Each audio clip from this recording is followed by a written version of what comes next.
할렐루야. 사랑하는 대강의 가족 여러분, 오늘 하루도 하나님의 말씀과 동행하는 삶이 되길 소망합니다. 오늘 함께 나눌 하나님의 말씀은 여호수아 19장 49절에서 51절 말씀입니다. 이스라엘 자손이 그들의 경계를 따라서 기업의 땅 나누기를 마치고 자기들 중에서 눈의 아들 여호수아에게 기업을 주었으니 곧 여호와의 명령대로 여호수아가 요구한 성읍 에브라임 산지 딥낫세라를 주매 여호수아가 그 성읍을 건설하고 거기 거주하였더라. 제사장 엘리야살과 눈의 아들 여호수아와 이스라엘 자손의 지파의 족장들이 실로에 있는 회막문 여호와 앞에서 제비 뽑아 나눈 기업이 이러하니라. 이에 땅 나누는 일을 마쳤더라. 아멘. 이스라엘이 가나안 정복 전쟁을 마치고 각 지파에게 땅을 기업으로 나누어지는 일을 모두 마쳤습니다. 단지파를 끝으로 모든 분배가 다 끝난 것입니다. 그렇다고 해서 이 정복 전쟁이 완전히 끝난 것은 아닙니다. 아직도 가나안 원주민들이 기거하는 곳이 있었으므로 그들에 대해서는 각 지파의 몫으로 남겨두고 정복 전쟁을 마친 것입니다. 이렇게 전쟁은 끝났고 땅을 기업으로 분배하는 일도 모두 끝났습니다. 이런 후에 여호수아는 제일 마지막으로 자신의 기업을 받는 장면이 본문의 내용입니다.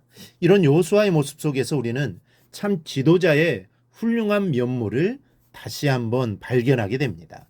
먼저 여호수아는 갈렙과 함께 특별한 복을 누릴 자격이 있었습니다. 여호수아와 갈렙은 가나안 정탐한 12명의 정탐꾼 중 오직 여호와를 믿음으로 의지했던 종들입니다.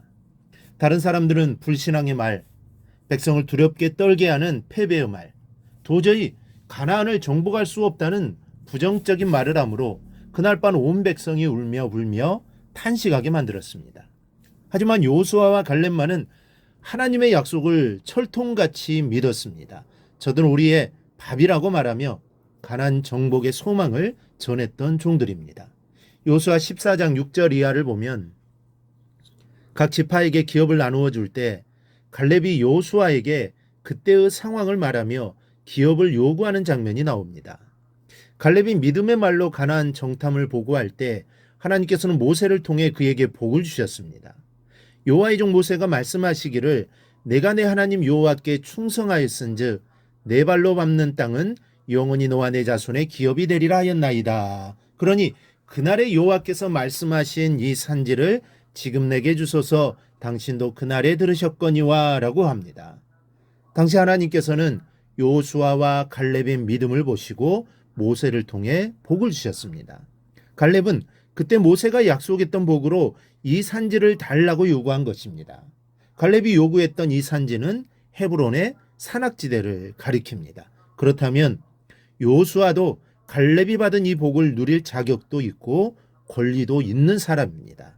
게다가 그는 이스라엘의 영도자입니다. 얼마든지 자신이 원하는 좋은 땅을 원하는 만큼 가질 수도 있었습니다. 그러나 여호수아는 백성을 위해 자신의 사욕을 채우지 않았습니다. 49절을 보면 이스라엘 자손이 그들의 경계를 따라서 기업의 땅 나누기를 마치고 자기들 중에서 눈의 아들 여호수아에게 기업을 주었으니 땅 나누기를 마치고 이스라엘 백성들에게 기업을 다 나누어 준 후에 여호수아에게 기업을 주었다는 것입니다. 자기들 중에서 눈의 아들 여호수아에게 기업을 주었으니 이 구절을 공동 번역에는 이렇게 되어 있습니다. 이스라엘 백성은 자기들이 받은 유산에 눈의 아들 여호수아도 한몫 끼게 했다. 여러분, 적어도 여호수아 정도의 사람에게는 특별히 선별해서 줘야 하는 게 아닐까요? 그런데 그렇지 않았습니다. 여호수아도 한몫 끼게 해 주었다라는 것입니다. 여호수아가 받은 기업은 딥낫세라입니다. 이 지역은 딥낫 헤레스라고도 하는데 불모지나 다름없는 산간지대였습니다. 여기서 우리는 백성을 먼저 생각하는 여호수아의 훌륭한 지도자의 마음을 볼 수 있습니다. 한자리 하면 권력을 총동원하여 자기 목, 부인 목, 아들 목, 딸 목, 친지들 목까지 챙기는 오늘날의 형태와는 참으로 비교되는 모습입니다. 참으로 지도자는 여호수아와 같이 겸손하고 참령하며 백성을 먼저 헤아릴 줄 아는 성품을 지녀야 할 것입니다. 우리 모두도 지도자의 위치에 설 수 있습니다. 하나님이 세워주시면 가능합니다. 가정에서, 직장에서 내 삶의 터전에서 지도자의 위치에 설 수 있고 지금 그 자리에 서 계시는 성도들도 있을 겁니다.